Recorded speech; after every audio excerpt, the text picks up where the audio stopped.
ಮುಂದೆ ಎದುರಾಗುವಂತ ಪ್ರಥಮ ವ್ಯಕ್ತಿ ಯಾರಪ್ಪ ಅಂದ್ರೆ ನಮ್ಮ ಅಚ್ಚುಮೆಚ್ಚಿನ ನಾಯಕರಾದಂತ ಸನ್ಮಾನ್ಯ ಪುಟ್ಟಣ್ಣ ಸಾಹೇಬರು.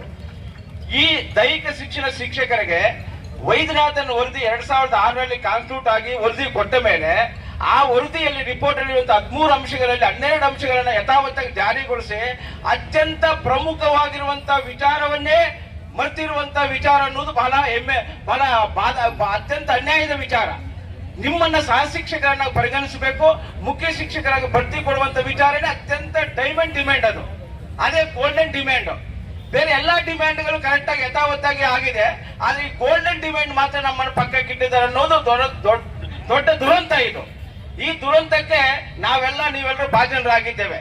ಒಂದು ಕಡೆ ದೈಹಿಕ ಶಿಕ್ಷಕರಿಗೆ ಸಿಎನ್ಆರ್ನಲ್ಲಿ ಏನು ಸಹ ಶಿಕ್ಷಕ ಕರ್ನಾಟಕ ರಾಜ್ಯದಲ್ಲಿ ಪ್ರೌಢ ಶಿಕ್ಷಣ ರಂಗದಲ್ಲಿ ಕೆಲಸ ಮಾಡ್ತಾ ಇರುವಂತಹ ಸಹ ಶಿಕ್ಷಕ ಗ್ರೇಡ್ 2 ಹುದ್ದೆಗೆ ಏನು ನೇಮಕಾತಿ ವಿಧಿವಿಧಾನಗಳಿದೆಯೋ ಅದೇ ವಿಧಿವಿಧಾನಗಳು ನಿಮಗೂ ಕೂಡ ಇದೆ.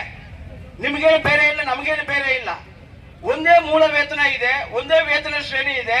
ಒಂದೇ ವೇತನ ಶ್ರೇಣಿ ಇದ್ದಾಗಲೂ ಕೂಡ ನಿಮ್ಮನ್ನ ಮುಖ್ಯ ವಾಹಿನಿಗೆ ತರಬೇಕಾಗುವಂತ ವಿಚಾರದಲ್ಲಿ ಮಾತ್ರ ಎಲ್ಲರೂ ಕೈ ಕೊಡ್ತಾ ಇದ್ದಾರೆ ಅನ್ನೋದು ಬಹಳ ಮುಖ್ಯವಾದಂತ ವಿಚಾರ. ಇಲ್ಲಿ ಯಾರು ಅಡ್ಡಿಪಡಿಸ್ತಾ ಇದ್ದಾರೆ ಅದನ್ನು ಕೂಡ ವೇದಿಕೆಯಲ್ಲಿ ಬಹಳ ಪ್ರಮುಖವಾಗಿ ಹೇಳ್ಬೇಕಾಗ್ತದೆ. ಯಾರು ಅಡ್ಡಿಪಡಿಸ್ತಾ 17 ವರ್ಷಗಳಿಂದ ಯಾರು ಅಡ್ಡಿಪಡಿಸ್ತಾ ಇದ್ದಾರೆ ಅದು ನಿಮಗೂ ಗೊತ್ತು, ನಮಗೂ ಗೊತ್ತು. ನಿಮಗೂ ಗೊತ್ತು, ನಮಗೂ ಗೊತ್ತು. ಆದರೆ ಇಲ್ಲದಿದ್ದರೆ ಬೇಡಿಕೆ ಇದು ಮಾರೀಚಿಕೆಯಾಗಿರುತ್ತದೆ. ಈ ರಾಜ್ಯದಲ್ಲಿ ವರದಿಯನ್ನು ಕೊಟ್ಟಿರುವಂತ ವೈದ್ಯನಾಥ್ ಸಾಹೇಬರು ಈಗ ಕೂಡ ಜೀವಂತವಾಗಿದ್ದಾರೆ. ಅವರು ನಿಮ್ಮನ್ನ ಸಹ ಶಿಕ್ಷಕರನ್ನಾಗಿ ನೋಡಿದರೆ ಅವರು ದೊಡ್ಡ ಪರಮಾನಂದ. ಒಂದು. ಎರಡನೇದು, ಒಬ್ಬ ಶಿಕ್ಷಕರಾಗಿ ದೈಹಿಕ ಶಿಕ್ಷಕರ ಕೆಲಸ ಮಾಡಿರುವಂತಹ ಸನ್ಮಾನ್ಯ ಶ್ರೀ ಬಸವರಾಜ್ ಹೊರಟ್ಟಿ ಸಾಹೇಬರು ಈಗ ಸಂವಿಧಾನಬದ್ಧವಂತ ಉತ್ತಮ ಹುದ್ದೆಯಲ್ಲಿದ್ದಾರೆ, ಸಭಾಪತಿ ಆಗಿದ್ದಾರೆ. ಅವರು ಕೂಡ ನೀವು ಸಹ ಶಿಕ್ಷಕರಾದಾಗ ಅವರು ಕೂಡ ಪರಮಾನಂದ ಆಗ್ತದೆ. ಅವರು ಕೂಡ ಈ ವಿಚಾರದಲ್ಲಿ ಬಹಳ ಅದ್ಭುತವಾಗಿ ಕಾರ್ಯ ಸಾಧನೆ ಮಾಡಿ ನಿಮ್ಗೆ ಆ ಕೆಲಸವನ್ನು ಮಾಡಿಕೊಡ್ಬೇಕು. ವಿಶೇಷವಾಗಿ ನಾನು ಈ ವೇದಿಕೆ ಪರವಾಗಿ ನಿಮ್ಮೆಲ್ಲರ ಸಮ್ಮುಖದಲ್ಲಿ ಯಾವುದೇ ಸಮಸ್ಯೆ ಬಂದಾಗ ಸನ್ಮಾನ ಶ್ರೀ ಪುಟ್ಟಣ್ಣ ಸಾಹೇಬರು ಮುಂಚೂಣಿಯಾಗಿ ಬರ್ತಾರೆ. ಅದು ಯಾವುದೇ ರೀತಿ ಅಂತ ಹೊರಗಡೆ ಹೊರಗಡೆ ಇಟ್ಕೊಂಡು ಮಾತಾಡಲ್ಲ ಸಾಹೇಬರು. ಸರ್, ನೀವು ಈ ವಿಚಾರವನ್ನ ಬಹಳ ಪ್ರಮುಖವಾಗಿ ಕೈಗೆತ್ತಿಕೊಳ್ಬೇಕು. ವೇತನ ಶ್ರೇಣಿ ನಮಗೂ ಒಂದೇ ಇದೆ, ಅವ್ರಿಗೂ ಒಂದೇ ಇದೆ. ಸಾಹಸಿ ಗ್ರೇಡ್ 2 ನಮಗೂ ಒಂದೇ, ಅವ್ರಿಗೂ ಒಂದು. ಏನು ವ್ಯತ್ಯಾಸ ಇದೆ? ಏನು ವ್ಯತ್ಯಾಸ ಇಲ್ಲ. ಇವ್ರಿಗೆ ಸಹ ಶಿಕ್ಷಕರನ್ನಾಗಿ ಇವ್ರಿಗೆ ಪರಿಗಣಿಸಿದಾಗ ಆರ್ಥಿಕ ಇಲಾಖೆ ಕೂಡ ಯಾವುದೇ ರೀತಿಯಾದಂತ ಬರ್ಡನ್ ಆಗುವುದಿಲ್ಲ, ಯಾವುದೇ ಸಮಸ್ಯೆ ಇಲ್ಲ. ಹಾಗಾದ್ರೆ ಅಡ್ಡಿಪಡಿಸ್ತವ್ರು ಯಾರು? ಈ ರಾಜ್ಯದಲ್ಲಿ ಕೆಲವು ಸಂಘಟನೆಗಳಿದೆ. ಆ ಸಂಘಟನೆಗಳು ಏನ್ ಕೆಲಸ ಗೊತ್ತಾ? ಡೆಮೋಕ್ರಸಿ ರೀತಿಯಲ್ಲಿ ಅವು ಫಾಲೋ ಮಾಡಲ್ಲ, ಡೆಮೋಕ್ರಸಿಯ ರೀತಿಯಲ್ಲಿ ಅವು ಚಿಂತನೆ ಮಾಡಲ್ಲ. ಆ ಸಂಘಟನೆಗಳ ವಿಚಾರಧಾರಣೆಗಳು ಯಾವತ್ತು ತುಳಿಯುವಂತ ವಿಚಾರಧಾರೆಗಳನ್ನ ಇಟ್ಕೊಂಡಿರ್ತಾರೆ ಅವರು. ಅದು ತಪ್ಪು. ಇವತ್ತು ಡೆಮೋಕ್ರಸಿಯಲ್ಲಿ ಎಲ್ಲಾ ಸಂಘಟನೆಗಳು ಅದು ಮಾನ್ಯತೆ ಪಡೆಯಲಿ, ಮಾನ್ಯತೆ ಇಲ್ಲದೆ ಇರಲಿ. ಮಾನ್ಯತೆ ಪಡೆದ ತಕ್ಷಣ 2 ಕೊಂಬು ಬರಲ್ಲ. 1960 ನೋಂದಣಿ ಆಕ್ಟ್ ಪ್ರಕಾರ ಒಂದು ಸಂಘ ರಿಜಿಸ್ಟ್ರೇಷನ್ ಆಗ್ತದೆ. ನಮ್ಮ ಲಾಯರ್ ಸಾಹೇಬರು ಬಹಳ ಚೆನ್ನಾಗಿ ಗೊತ್ತಾ ವಿಚಾರ. ಎಲ್ಲ ಸಂಘಟನೆ ಒಂದೇ ಹುಟ್ಟಿದ ಮೇಲೆ ಒಂದು ರೆಕಾರ್ಡ್ ಕೊಟ್ಟಾಗ ನಾವೇ ಗ್ರೇಟು, ನಾವೇ ಅನ್ನೋ ಪ್ರಶ್ನೆ ಬರುವುದಿಲ್ಲ. ಸಮಸ್ಯೆ ಬಹಳ ಇಂಪಾರ್ಟೆಂಟ್ ಇಲ್ಲಿ. What is the real problem important ಇಲ್ಲಿ. ಅದನ್ನು ನಾವು ಕೈಗೆತ್ಕೊಳ್ಬೇಕು. ಆ ಮಟ್ಟಿನಲ್ಲಿ ನಮ್ಮಿಂದ ಆಯ್ಕೆ ಆಗಿರುವಂತವರು ಯಾವುದು ಸರಿ, ಯಾವುದು ತಪ್ಪು, ಈ ನ್ಯಾಯವನ್ನ ಈ ಬೇಡಿಕೆಯನ್ನು ಈಡೇರಿಸಿಕೊಳ್ಬೇಕು ಬೇಡವ ಅನ್ನೋ ಚಿಂತನೆ ಮಾಡಿ ಆ ಹೋರಾಟವನ್ನ ಮಾಡಬೇಕಾಗ್ತದೆ. ಹಾಗಾಗಿ ಸ್ನೇಹಿತರೆ, ಹೋರಾಟದಿಂದ ಯಾರು ಕೂಡ ವಿಮುಖರಾಗುವುದು ಬೇಡ.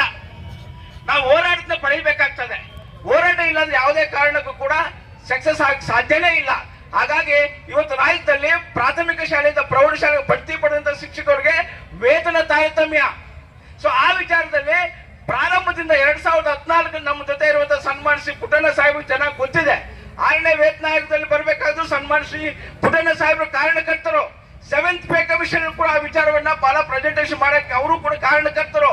ಹಾಗಾಗಿ ಸರ್, ನಮ್ಮ ದೈಹಿಕ ಶಿಕ್ಷಕರಿಗೆ, ಬಡ್ತಿ ಶಿಕ್ಷಕರಿಗೆ ಬಹಳ ಪ್ರಾಬ್ಲಮ್ಸ್. ಈ ರಾಜ್ಯದಲ್ಲಿ ಒಬ್ಬ ಬಡ್ತಿ ಶಿಕ್ಷಕ HM ಆಗಿ ಪ್ರಮೋಷನ್ ಆಗಕ್ಕೆ ಸಾಧ್ಯ ಆಗ್ತಾ ಇಲ್ಲ. ಒಬ್ಬ ದೈಹಿಕ ಶಿಕ್ಷಕ HM ಆಗಕ್ಕೆ ಸಾಧ್ಯ ಆಗ್ತಾ ಇಲ್ಲ. ಇದು ಯಾವ ಕಾನೂನು? ಇದು ತಪ್ಪು ಸರ್ ಇದು. ಹಾಗಾಗಿ ದಯಮಾಡಿ ನ್ಯಾಯವಾಗಿ ಇದನ್ನ ಪರಿಶೀಲನೆ ಮಾಡಬೇಕು. ಎಲ್ಲ ಸದಸ್ಯರು ಕೂಡ ಯಾವ್ದು what is the right, what is the wrong ಅಂತ ಚಿಂತನೆ ಮಾಡಿ ಅಡ್ಡಿಪಡಿಸುವಂತ ಸಂಘಟನೆಗಳು ಕೂಡ ನೀವು ಕರೆದು ಮಾತಾಡ್ಬೇಕು. ಸರ್, ಅದು ತಪ್ಪು, ಸುಮ್ಮನೆ ಇರಿ, ಈ ತರ ಆಗ್ತದೆ ಅಂತ ಅವ್ರಿಗೂ ಕೂಡ ಸಮಾಧಾನ ಪಡಿಸಿ ಕೃಷ್ಣನ ತರ ಧರ್ಮವನ್ನ ಎತ್ತಿಡಿಬೇಕು. ಶ್ರೀಕೃಷ್ಣನ ತರ ಧರ್ಮವನ್ನು ಎತ್ತಿಡಿಬೇಕು. ಸರ್, ನೀವು ಶ್ರೀಕೃಷ್ಣ ಪಾತ್ರಕ್ಕೆ ಸರಿಯಾದ ವ್ಯಕ್ತಿ. ದಯಮಾಡಿ ಶ್ರೀಕೃಷ್ಣನ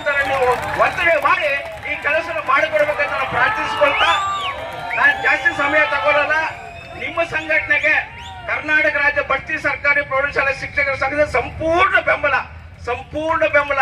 ಎಲ್ಲೇ ಹೋರಾಟ ಮಾಡಿ ಅಲ್ಲಿ ನಾವಿರ್ತೇವೆ. ನಮ್ಮ ಹೋರಾಟ ಕೂಡ ಕೈಗೆತ್ತಿಕೊಳ್ತಾ ಇದ್ದೇವೆ. ನಮ್ಮ ಹೋರಾಟವನ್ನು ನಾವು ಕೈಗೆತ್ತಿಕೊಳ್ತಾ ಇದ್ದೇವೆ. ಅದಕ್ಕೆ ಸೂತ್ರಧಾರನು ಶ್ರೀಕೃಷ್ಣ ಸ್ಥಾನದಲ್ಲಿರುವಂತಹ ಸನ್ಮಾನ್ಯ ಪುಟ್ಟಣ್ಣ ಸಾಹೇಬ್ರೆ, ಅವಾಗ ನೀವು ಬರ್ಬೇಕಂತ ನಿಮ್ಮಲ್ಲಿ ಪ್ರಾರ್ಥಿಸ್ಕೊಳ್ತಾ ದಯಮಾಡಿ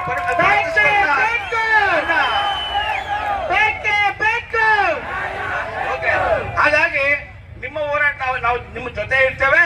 ನಮ್ಮ ಬಡ್ತಿ ಶಿಕ್ಷಕರ ಹೋರಾಟ ಬಂದಾಗ ನೀವು ಜೊತೆ ಇರಬೇಕಂತ ನಿಮ್ಮಲ್ಲಿ ಕೈ ಮುಗಿದು ಪ್ರಾರ್ಥಿಸ್ಕೊಳ್ತಾ ನಾನು ಸನ್ಮಾನ ಶ್ರೀ ಪುಟ್ಟಣ್ಣ ಸಾಹೇಬರಿಗೆ ಮಾತಾಡಕ್ಕೆ ಅನುವು ಮಾಡ್ಕೊಳ್ತಾ ಇದ್ದೀನಿ. ಎಲ್ಲರಿಗೂ ಆಗಿ ಒಂದು ಪಿ ಆಫೀಸಲ್ಲಿ ಒಂದು ಉದ್ದೇಶನೆ ಮಾಡಿ ಮುಂಬಡ್ತಿ ಕೊಡ್ತಕ್ಕಂತ ಕೆಲಸ ಅಂತಕ್ಕಂಥದನ್ನ ಕನಿಷ್ಠ ಈ 3 ಬೇಡಿಕೆ ಏನಾದ್ರು ಈಗ ನಾವು ಈಡೇರಿಸಿ ಕೊಡ್ಬೇಕಂತಕ್ಕಂಥದ್ದು ತಮ್ಮಲ್ಲಿ ನಾನು ಮನವಿ ಮಾಡ್ತಾ ಇದ್ದೀನಿ.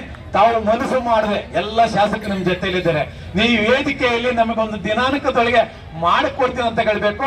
ನಮ್ಮ ಶಿಕ್ಷಣ ಸಚಿವರನ್ನ ತಾವಿಲ್ಲಿ ಕರೆಸಿ ಅವ್ರ ಮುಖಾಂತರ ಇಲ್ಲಿ ಹೇಳಿಸ್ಬೇಕು. ತಾವೆಲ್ಲರಿಗೂ ನಮ್ಮ ಜೊತೆಯಲ್ಲಿ ಇರಬೇಕು ಅಂತಕ್ಕಂಥದ್ದನ್ನ ಇಡೀ ರಾಜ್ಯದ ದೈಹಿಕ ಶಿಕ್ಷಣ ಒಂದು ಬೇಡಿಕೆ. ಎಲ್ಲರೂ ಒಂದು ಒತ್ತಡ ದಯವಿಟ್ಟು ಅದು ಪೂರಕವಾಗಿ ಮನವಿ ಮಾಡ್ತಾ ಇದ್ದೀನಿ ಸರ್.